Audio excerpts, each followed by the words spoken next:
अगर आपने आज की इस वीडियो को नहीं देखा तो मतलब कुछ नहीं देखा। आपके कम से कम बोर्ड के लिहाज से 4 से लेकर के 8 मार्क्स तक के जो क्वेश्चन होते हैं इस टॉपिक से रिलेटेड होते हैं। कोऑर्डिनेशन को एस्टैब्लिश करने के लिए हमें स्किल्ड, स्पेशलिस्ट और नॉलेजेबल पर्सन की रिक्वायरमेंट होती है। हाय स्टूडेंट्स, कैसे हैं आप सभी? तो मैं स्वरूप उपाध्याय आप सभी का स्वागत करता हूं आपके अपने चैनल कॉमेंट हब पर। तो बच्चों, आज की जो वीडियो हम लोग जो शुरू करने वाले हैं उसका टॉपिक है कोऑर्डिनेशन। कोऑर्डिनेशन सर ये क्या है समझिएगा। अगर आपने आज की इस वीडियो को नहीं देखा तो मतलब कुछ नहीं देखा। आपके कम से कम बोर्ड के लिहाज से 4 से लेकर के 8 मार्क्स तक के जो क्वेश्चन होते हैं इस टॉपिक से रिलेटेड होते हैं और जो पूछे जाते हैं वो मैंडेटरी होता है कि हर बार के क्वेश्चन पेपर आप किसी भी उठा को देख लीजिए, आपको ये टॉपिक से रिलेटेड एमसीक्यूज और इसके जो शॉर्ट आंसर्स होंगे वो आपको मिल जाएंगे। या तो एमसीक्यू होगा वो 1 से 2 मार्क्स में आपको वो कंसीडर करेगा और 3 से 4 मार्क्स में जो होगा वो आपका शॉर्ट आंसर टाइप में क्वेश्चन आएंगे। तो कोऑर्डिनेशन आपके चैप्टर नंबर 1 जो nature and significance of management है उसका एक छोटा सा टॉपिक जो लास्ट में सबसे दिया गया होगा उसका नाम है कोऑर्डिनेशन, जिसको बेसिकली हम लोग क्या होते हैं कि रिवीजन करने के समय में उसको इग्नोर भी कर देते हैं, लेकिन उसको कहीं ना कहीं माइंड में उसको एडजस्ट करना पड़ता है। लेकिन वो छोटा सा इंपैक्ट क्या होता है वो बहुत बड़ा सा आपको एक इंपैक्ट देके जाता है। ठीक है, तो छोटी सी इनपुट आपके लिए बहुत बड़ी सी आउटपुट कवर कर देती है। कहते हैं ना वो एग्जांपल के लिए कि एक बहुत बड़े हिम्मत वाले हाथी को एक छोटी सी चींटी पागल बना सकती है ना। तो आज का जो टॉपिक बचा वो क्या है? कोऑर्डिनेशन। और आपके बोर्ड के हिसाब से, आपकी पढ़ाई के हिसाब से सबसे ज्यादा मैंडेटरी है। तो इस वीडियो को अगर आपने नहीं देख पा रहे हो तो मतलब कुछ नहीं देख पा रहे हो। ये मैंडेटरी है और ये आपके लिए जरूरी है कि आप इस वीडियो को समझिए और देखिए। आइए फटाक से शुरू करते हैं कि कोऑर्डिनेशन एक्चुअली में होता क्या है बच्चों। देखिए, कोऑर्डिनेशन का मतलब हम और आप समझ लीजिएगा कि जब किसी फर्म में या किसी भी ऑर्गेनाइजेशन या कंपनी के अंदर में अगर बहुत सारे डिपार्टमेंट्स होंगे, बहुत सारे सेक्शंस होंगे, बहुत सारे लोग होंगे, एम्प्लॉयज होंगे और सबकी डिफरेंट ऑब्जेक्टिव्स होंगी, लेकिन उनके ऑब्जेक्टिव्स के ऊपर किसकी ऑब्जेक्टिव होती है? कंपनी की ऑब्जेक्टिव होती है। तो कंपनी के गोल को अचीव करने के लिए जो डिफरेंट डायरेक्शंस में लोग अवेलेबल हैं उनको एक ही डायरेक्शन में लेकर के आने के प्रोसीजर्स को या सिंक्रोनाइजेशन को क्या कहा जाता है? कोऑर्डिनेशन कहा जाता है। तो कोऑर्डिनेशन मतलब सर सबको, जितने सारे जो डिफरेंट सेक्शंस होंगे, डिफरेंट हमारे डिपार्टमेंट्स होंगे, सबको खाली एक साथ लेकर के आना है और एक ही कैटेगरी में आकर के पुट अप कर देना है। वो क्या कहलाएगा? कोऑर्डिनेशन कहलाएगा। एग्जांपल समझिएगा, आपने एक ऑर्केस्ट्रा बैंड्स को देखा होगा, जो म्यूजिशियन बैंड्स को कहते हैं ना, उसमें एक बंदा गा रहा है तो जो बंदा गाएगा उसके संग संग में सोचो एक तरीके से कीबोर्ड प्ले हो रहा है, गिटार प्ले हो रहा है, तबला, ढोलक, जो पैड होगा वो सब उसके संग संग में चल रहा है ना। तो अगर सोचो कि अगर उन सभी लोगों के बीच में अगर प्रॉपर कोऑर्डिनेशन ना हो तो क्या वो बंदा जो सिंगिंग कर रहा है क्या वो अपने प्रॉपर तरीके से परफॉर्मेंस अच्छा दे पाएगा? आप अक्सर कहेंगे सर नहीं दे पाएगा। तो बच्चा उन सबको एक साथ एक ही कैटेगरी में और एक ही पेज पे ला करके देना या ला करके रखना वो कोऑर्डिनेशन कहलाता है। चलो एक एग्जांपल छोटा सा और बताऊं। चलो क्रिकेट मैच देख रहे हो ना, 11 लोग की टीम होती है। अब सोचो कि जो कैप्टन है वो डिसाइड कर रहा है कि भाई कौन बंदा किस जगह पे रहेगा, क्या क्या परफॉर्मेंस करेगा। तो हमको प्रॉपर कोऑर्डिनेट करके चलना पड़ेगा। कैसे? कौन विकेट कीपिंग करेगा, कौन बैटिंग करेगा, कौन बॉलिंग करेगा, कौन कौन किस किस एक्टिविटी में परफॉर्म करेगा। तो वो क्या हो, अब सोचो अगर 11 के 11 प्लेयर अपने हिसाब से जहां जिसको मन में लगे, जहां जिसको अच्छा लग रहा है वो ऑलरेडी वहां पे खड़ा हो जा रहा है। अब इससे क्या होगा बच्चा? तो वो तो कोऑर्डिनेशन हुआ नहीं हुआ ना, क्योंकि डिफरेंट टाइप्स में लोग चले हुए हैं, डिफरेंट ऑब्जेक्टिव्स को अचीव कर रहे हैं। तो सबको एक साथ ला करके केवल अपने टीम के लिए खेलना, ये क्या हो गया? कोऑर्डिनेशन हो गया। सबको एक साथ लेकर के आना। सोचो हम लोग साइकिल चलाते हैं, अब हम अपनी ह्यूमन बॉडी से भी थोड़ा सा कोऑर्डिनेट को डील करो। अब क्या होगा? अब एग्जांपल में सब चीजों को आप लिख सकते हो, क्योंकि जितना बढ़िया आप एग्जांपल लिखोगे एग्जामिनर आपके उसी मार्क्स को और इतना अच्छे तरीके से चेक करेगा और आपको अच्छा खासा नंबर आपको दे देगा। आपको कन्विंस करना है सामने वाले एग्जामिनर को जो आप लिख करके आओगे, तो बेस्ट से बेस्ट एग्जाम्पल दीजिए। ठीक है, आप अपनी ह्यूमन बॉडी से लीजिए। आप साइकिल चला रहे हो ना, आप साइकिल चलाओगे तो पैर अपने ऑलरेडी क्या कर रहा है? पैडल मार रहा है, लेकिन आंख क्या हो रही है? उसको देख रही है ना। कान क्या हो रहा है? आसपास के सारे एनवायरमेंट्स को, ट्रैफिक को, सबको समझ रहा है, सुन रहा है, जान रहा है। तो आपकी जितनी सारी जो बॉडी के पार्ट्स हैं वो सब के सब खाली एक ही काम करने में लगे, क्या? किस तरीके से आप सेफुली आप आराम से अपने घर पहुंच जाओ साइकिल के थ्रू। तो आपके सारे बॉडी ऑर्गन्स काम कर रहे हैं ना, ये इसको बोलते हैं बच्चा कोऑर्डिनेशन। तो आइए इन शॉर्ट समझते हैं क्या होता है। तो is the process by which managers ensure the orderly synchronisation of the efforts of a group of people and departments to provide unity of the action in pursuit of the shared organizational objective। तो किसी firm के, किसी organisation के objective को achieve करने के लिए different departments को, डिफरेंट सेक्शंस को एक ही ऑर्डर में लेकर के आना, एक ही ऑर्डरली फॉर्म में सिंक्रोनाइज करके रखना, दैट्स कॉल्ड अ कोऑर्डिनेशन। और बता याद रखिएगा कोऑर्डिनेशन क्या है? किसी भी मैनेजमेंट, किसी छोड़िए, बस मैनेजमेंट की वो एक आत्मा है, कहते हैं soul of the business, soul of the management. जो कोऑर्डिनेशन भी कह सकते हैं, आप समझोगे, इसको छोटा सा समझाता हूं आपको बाद में। ठीक है, कि जो बच्चा हमारा क्या है, जो कोऑर्डिनेशन है ना, वो हमारी ऑर्गेनाइजेशन की क्या है एक तरीके से, या हमारे मैनेजमेंट की ये सोल है। क्या है? As a soul. सोल मतलब होती है बच्चा आत्मा, है ना। बॉडी है लेकिन उसके अंदर आत्मा नहीं तो फिर बॉडी खत्म, है ना। होता है ना लास्ट टाइम में निकलने के बाद सर अगर आत्मा निकल गई तो बॉडी की कोई वैल्यू नहीं रह पाती। उसी तरीके से अगर किसी ऑर्गेनाइजेशन के अंदर अगर मैनेजमेंट चल रहा है तो मैनेजमेंट बिना कोऑर्डिनेशन के तो कंप्लीट नहीं हो पाएगा। सोचो आप प्रॉपर प्लानिंग कर लिए, आप प्रॉपर ऑर्गेनाइज कर लिया, आपने प्रॉपर तरीके से लोगों को, एफिशिएंट पीपल्स को आपने अपने कंपनी में रिक्रूट भी कर लिया, है ना, सबको डायरेक्शन दे दिया, लेकिन हर कोई बंदा डिफरेंट डायरेक्शन में काम कर रहा है। कोई कंपनी के बिहाफ पे काम नहीं कर रहा है। सोचो डिफरेंट डिपार्टमेंट्स हैं, परचेस डिपार्टमेंट अपने हिसाब से परचेस कर रहा है, सेल डिपार्टमेंट जिस मन में आया सेलिंग कर रहा है नहीं कर रहा है, मार्केटिंग डिपार्टमेंट अपने हिसाब से मार्केटिंग कर रहा है ना, प्रोडक्शन वाला कर रहा है भाई ठीक है मेरे मन में कर रहा है मैं 100 करूंगा तो 100 ही बनाऊंगा, कल 1000 करेगा तो 1000 बनाऊंगा। समझ रहे हो? अब सोचो सब लोग डिफरेंट डिफरेंट डायरेक्शंस में, लेकिन मैनेजमेंट में तो सब कोई बंदा काम कर रहा है, लेकिन क्या इन सब चारों जो अलग अलग जो डिफरेंट जो एक तरीके से कंफ्यूजन जो केओस क्रिएट किए हुए हैं, क्या इससे कंपनी गोल अचीव हो पाएंगे? आप कहोगे नहीं सर गोल अचीव नहीं हो पाएंगे, तो क्या करना होगा? इन सब लोगों को एक ही पेज पे लाना होगा, एक ही थाली में लाना होगा और सबको ऐसा क्या करना होगा, ऐसा कवर करना होगा अपने ऑर्गेनाइजेशन के ऑब्जेक्टिव को अचीव करने के लिए। तो बच्चा ये क्या कहलाता है? तो ये हमारा कहलाता है कोऑर्डिनेशन। बात क्लियर हो गई? चलिए अब आगे बढ़ते हैं। अब देखिए बच्चों अगला पॉइंट क्या करता है कि कोऑर्डिनेशन क्या है? द एसेंस ऑफ मैनेजमेंट है। एसेंस ऑफ मैनेजमेंट का मतलब क्या होता है? अभी मैंने आपको बताया कि एसेंस का मतलब होता है एज अ सोल। क्या होता है बच्चा? सोल मतलब हमारी क्या होगी कि एक तरीके से जो हमारा मैनेजमेंट है और जो हमारी कोऑर्डिनेशन है वो हमारे मैनेजमेंट की क्या है? आत्मा है ना। तो एक तरीके से मैनेजमेंट हमारी क्या है? एक तरीके से पूरी की पूरी हमारी बॉडी है और इस बॉडी में एग्जिस्ट करने वाली जो आत्मा कौन है? वो हमारी जो है वो कोऑर्डिनेशन होगी। तो कोऑर्डिनेशन में जो सबसे पहले जो आपसे कुछ पॉइंट पूछेगा कि एसेंस किसे कहते हैं, एसेंस क्या होता है, तो समझिएगा इसमें कुछ 3 पॉइंट बताएंगे बच्चा। क्या कि पहला पॉइंट है कि coordination is needed to perform all the functions of management. कितने सारे फंक्शंस होते हैं हमारे पास? देखिएगा समझिए, पहला हमारे पास क्या होता है?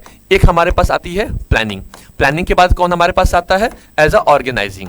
ऑर्गेनाइजिंग के बाद हमारे पास कौन आता है? स्टाफिंग। स्टाफिंग के बाद हमारे पास कौन क्लियर होगा? तो डायरेक्टिंग। और डायरेक्टिंग के बाद हमारे पास कौन क्लियर हो जाता है सर? एज अ कंट्रोलिंग, है ना। तो ये टोटल हमारे पास क्या हो गए? पांचों। तो ये जितने भी सारे बच्चों ये जो फंक्शंस है ना हमारे पास, इन सारे फंक्शंस में सबको और सबके ऊपर क्या रिक्वायरमेंट होती है? कोऑर्डिनेशन जरूरी होती है। सोचो कि प्लानिंग डिपार्टमेंट ने प्लान बना लिया, ठीक है, किस तरीके से काम करना है, लेकिन ऑर्गेनाइजिंग डिपार्टमेंट रिसोर्सेज कलेक्ट नहीं कर पा रहा है, ड्यूटी परफॉर्म करने के लिए किसको कौन कौन सी ड्यूटी अलॉट करनी है वो डिसाइड नहीं कर पा रहा है। हमें अभी तक ये भी नहीं पता लग रहा स्टाफिंग वाला जो डिपार्टमेंट है वो अपने अपने हिसाब से जब उसके मन मर्जी में आ रहा है लोगों को रिक्रूट कर रहा है, मन मर्जी में आ रहा है लोगों को ट्रेनिंग भेज रहा है, फिर लोगों को भगा दे रहा है।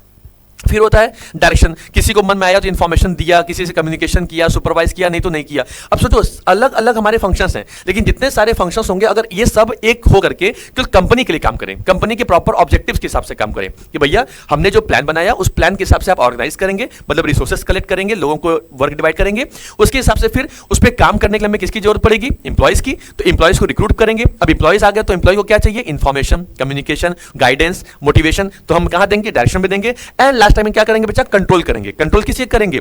As a differentiate between actual output and planned output.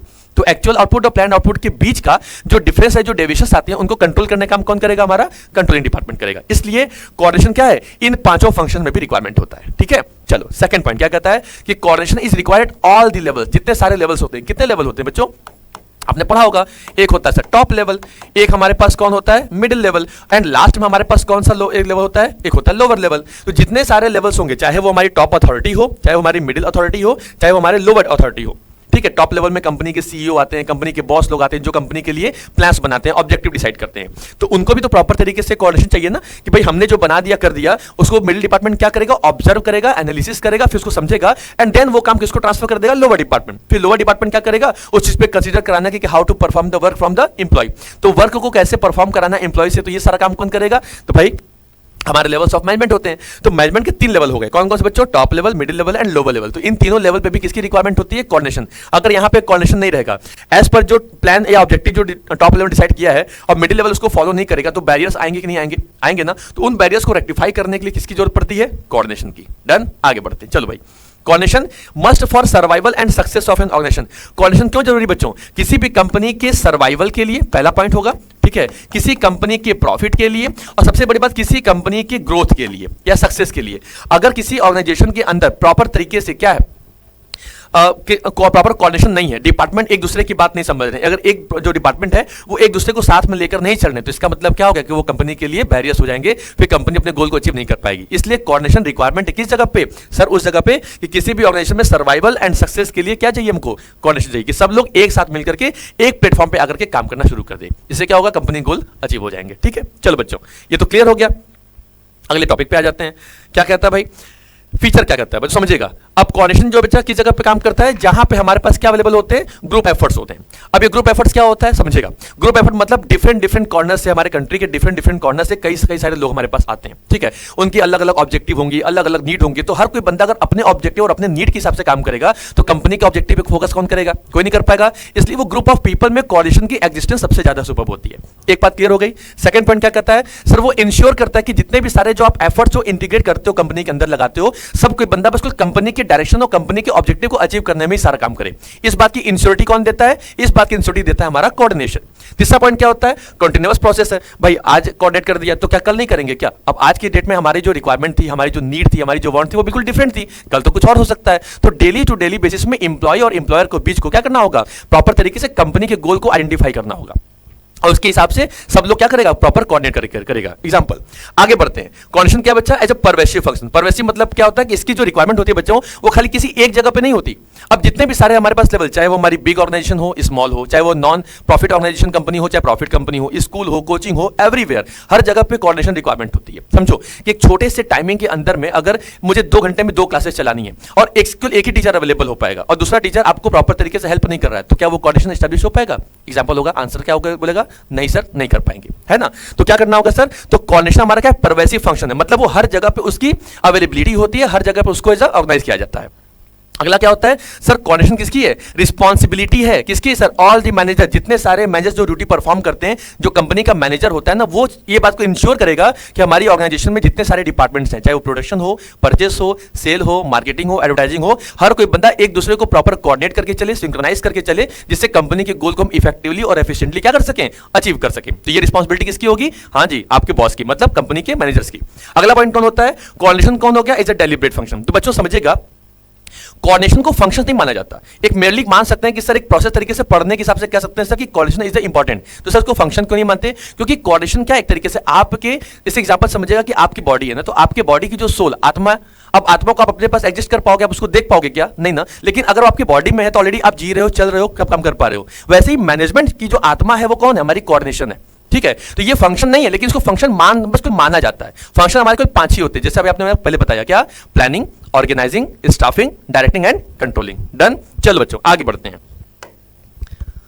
And last point क्या करता है भाई, कहता है सर इंपॉर्टेंस ऑफ कोऑर्डिनेशन। बच्चों ये क्या है, थोड़ा इसको समझिएगा। देखिए, अगर हमारी ऑर्गेनाइजेशन की जो ग्रोथ होगी, अब हमारी ऑर्गेनाइजेशन जो है अब एक बहुत लार्ज लेवल पे काम करेगी। अब जब लार्ज नंबर पे काम करेगी तो लार्ज नंबर के एम्प्लॉयज होंगे, लार्ज नंबर की ब्रांचेस होंगी, बहुत सारे डिफरेंट डिफरेंट कॉर्नर से आए हुए डिफरेंट डिफरेंट टाइप्स के लोग होंगे, उनकी अलग अलग मेंटालिटी होगी। अब हर कोई बंदा डिफरेंट डिफरेंट सेक्शन में काम करेगा, तो भाई सबको हम एक ऑर्डर में लेकर के कैसे आएंगे? इसलिए इंपॉर्टेंस ज्यादा से ज्यादा होता है किसी भी पर्टिकुलर ऑर्गेनाइजेशन के अंदर कि अगर हमारी ऑर्गेनाइजेशन का ग्रोथ करना है और हमें अपने अगर ऑर्गेनाइजेशन को एक लार्ज स्केल पे लेकर चलना होगा, तो सबको क्या करना होगा, प्रॉपर तरीके से एक ही पेज पे सबको लाकर के फिट करना पड़ेगा।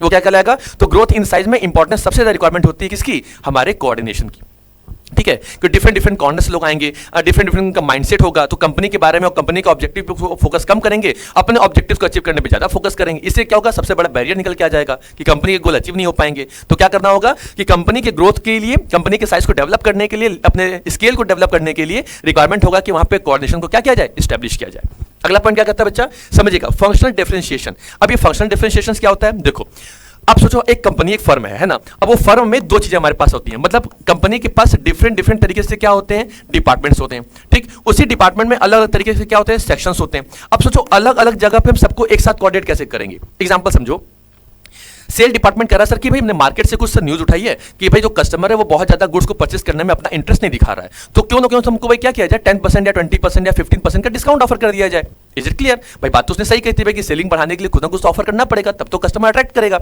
लेकिन तब से फाइनेंस डिपार्टमेंट बैठा था, अब फाइनेंस डिपार्टमेंट कह रहा है नहीं नहीं नहीं, ये बात बिल्कुल गलत होगी, अगर आप 10% 20% डिस्काउंट देंगे तो फिर कंपनी के रेवेन्यू पे उसका इफेक्ट पड़ेगा, तो हम आपको ये परमिशन ग्रांट करने नहीं देंगे। और प्लस प्रोडक्शन डिपार्टमेंट ऊपर बैठा हुआ था, बोला भाई गुड्स तो हमें प्रोड्यूस करनी है, तो अगर अच्छी क्वालिटी का गुड्स भी हमको नहीं मिलेगा तो फिर वो परचेज डिपार्टमेंट को क्या कर रहा है, ऑब्लिगेशन कर रहा है। तो डिफरेंट टाइप्स ऑफ जो बैरियर्स हैं वो एग्जिस्ट करते हैं ऑर्गेनाइजेशन के अंदर में। तो भाई इन बैरियर्स को हम सॉल्व कैसे कर सकते हैं, तो सर एक सबका मालिक एक कौन, वो हमारा सर है जो कोऑर्डिनेशन। तो आपके कंपनी में प्रॉपर तरीके से खूब अच्छी प्लानिंग हो जाए, खूब आप ऑर्गेनाइज कर लो, अच्छे अच्छे एफिशिएंट पीपल को रख लो, लेकिन अगर डिफरेंट टाइप्स ऑफ पीपल के बीच में अगर प्रॉपर कोऑर्डिनेट नहीं होगा, अगर कंपनी के गोल अचीव करने के लिए अगर वो प्रॉपर एग्जिस्टेंस नहीं कर पाएंगे, तो बच्चों क्या होगा, वो कंपनी के लिए एज अ फेलियर ही साबित होगा। एंड लास्ट पॉइंट क्या कहता है, स्पेशलाइजेशन। समझिएगा, कोऑर्डिनेशन करना ये सबके बस की बात नहीं होती। मैनेजर ये थोड़ा ना कि राजा का बेटा ही राजा बनेगा, ऐसा पॉसिबिलिटी नहीं। जिसके पास स्किल होगा, नॉलेज होगा, स्पेशलिस्ट होगा, उसको उस ड्यूटी को परफॉर्म करने के लिए क्या किया जाता है, एक तरीके से अवेलेबल कराया जाता है।